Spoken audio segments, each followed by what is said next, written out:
নমস্কার বন্ধুরা, আমার চ্যানেলে সবাইকে স্বাগত। আজকে আমি যে রেসিপিটি শেয়ার করব সেটা আমার মায়ের কাছ থেকে শেখা। আমার আজকের রেসিপি হচ্ছে মোচার ঘন্ট। এই মোচার উপকারিতা সম্পর্কে কম বেশি অনেকেই জানে। এই মোচাতে রয়েছে iron, calcium, fibre, protein, potassium আরো অনেক কিছু। এটি হার্টের সমস্যা, ডায়াবেটিস, স্থূলতা, এমনকি বিশেষজ্ঞদের মতে ক্যান্সারও ঠেকিয়ে রাখতে সাহায্য করে। এই মোচার ঘন্ট নিরামিষ ও আমিষ দুইভাবেই করা হয়, কিন্তু আজ আমি নিরামিষ পদ্ধতিতেই করে দেখাবো। তাহলে আসুন বন্ধুরা, শুরু করছি আমার আজকের ভিডিও।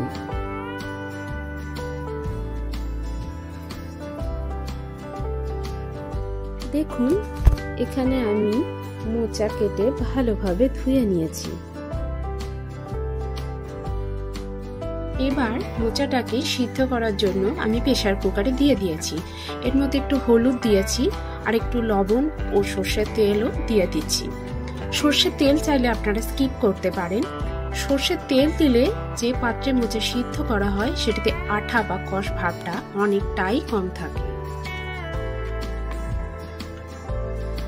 দেখুন, মোচা সিদ্ধ হয়ে গেছে।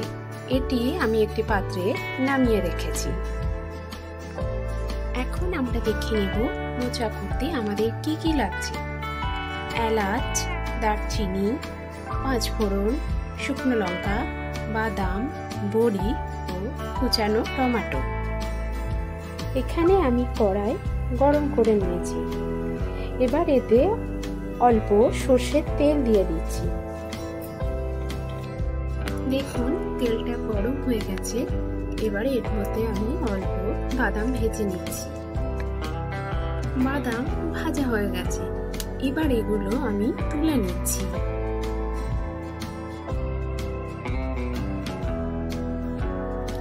একইভাবে আমি বড়িগুলো ভেজে নেব।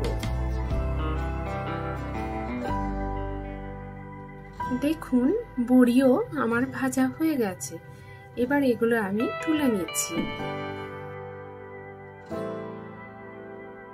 এবার ওই তেলেই আমি দারচিনি, এলাচ, পাঁচফোড়ন ও শুকনো লঙ্কা দিয়ে দিচ্ছি।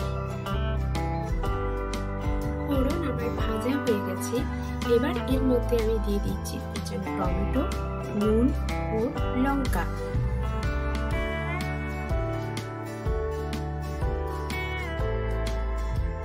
টমেটোটা ভাজা হয়ে গেছে। এবার এর মধ্যে আমি একটু দিয়ে দিচ্ছি আদা জিরে পেস্ট, ধনিয়া গুঁড়ো আর দিয়ে দিচ্ছি একটু হলুদ গুঁড়ো।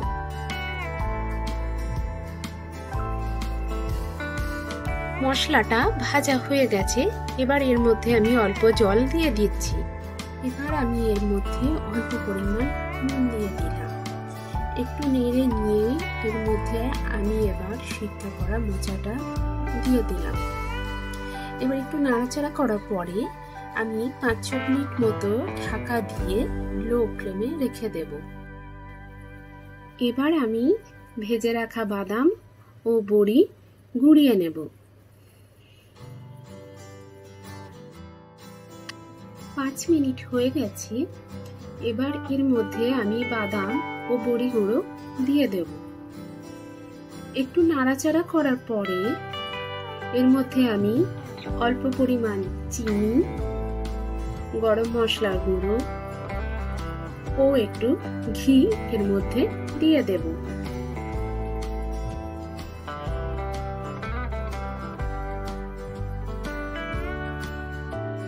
মোচা আমাদের একদম রেডি। এবার একটা পাত্রে নামিয়ে নেব। গরম ভাত বা রুটির সাথে আপনারা এটা খেতে পারেন, বা যে কোনো নিরামিষ দিনেও এটা করতে পারেন। আশা করি আপনাদের ভালো লাগবে। ভিডিওটি ভালো লাগলে লাইক, কমেন্ট, শেয়ার করবেন। তার সঙ্গে চ্যানেলটিও সাবস্ক্রাইব করার অনুরোধ রইল। আবার হাজির হব পরবর্তী ভিডিওতে অন্য কোনো রেসিপি নিয়ে। সকলে সুস্থ থাকুন, ভালো থাকুন।